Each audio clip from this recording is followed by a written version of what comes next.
Hello, आता आपण करणार आहोत केळ्याचे बन्स। त्यासाठी बघा मी इथे केळी कुस्करून घेतली आहेत, साधारण 1 वाटी केळी कुस्करून घेतली आहेत। त्यामध्ये चिमूटभर मीठ आहे, हा चिमूटभर सोडा आहे। त्यानंतर आपण घेणार आहोत, बघा इथे आहे ही पिठी साखर 1 वाटी, हे आहे गव्हाचं पीठ 1 वाटी, हा आहे मैदा 1 वाटी, हा आहे रवा 1 वाटी, हे आहे तूप 1 वाटी आणि हे आहे दही 1 वाटी।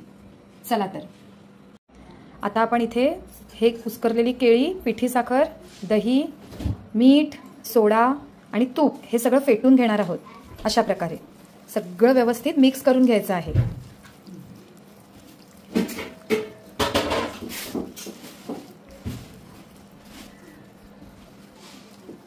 खूप चांगल्या प्रकारे हे मिक्स करून घ्या, कारण नंतर आपल्याला त्यामध्ये रवा, मैदा, गव्हाचं पीठ हे सगळं घालायचं आहे। चांगलं फेटून झाल्यावर आपण इथे मैदा, रवा आणि पीठ असं घेतलेलं आहे। आता हे आपण सगळं त्यामध्ये एकत्र मळून घेणार आहोत।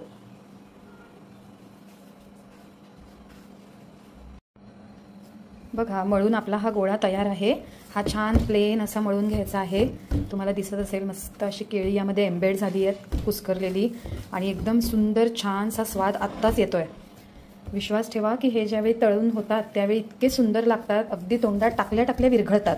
पण त्यासाठी तुम्हाला हे पीठ छान मळणं गरजेचं आहे आणि किमान 1.5 ते 2 तास हे पीठ भिजायला हवं, एवढं नक्की लक्षात ठेवायचं। कारण यातला हा जो रवा आहे हा थोडासा फुगतो आणि मग आपल्याला कदाचित पुन्हा छान मळून घ्यावं लागतं।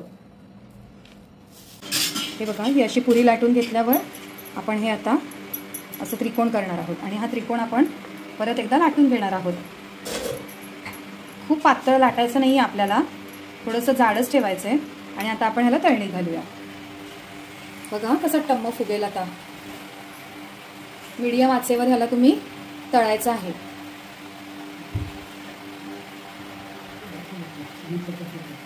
वा वा, हे बघा कसा फुगून वरती आला, दिसतोय का?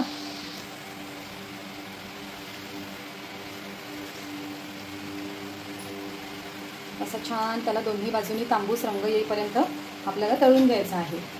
आणि हा तुमचा फायनली केळ्याचा बन्स तयार आहे।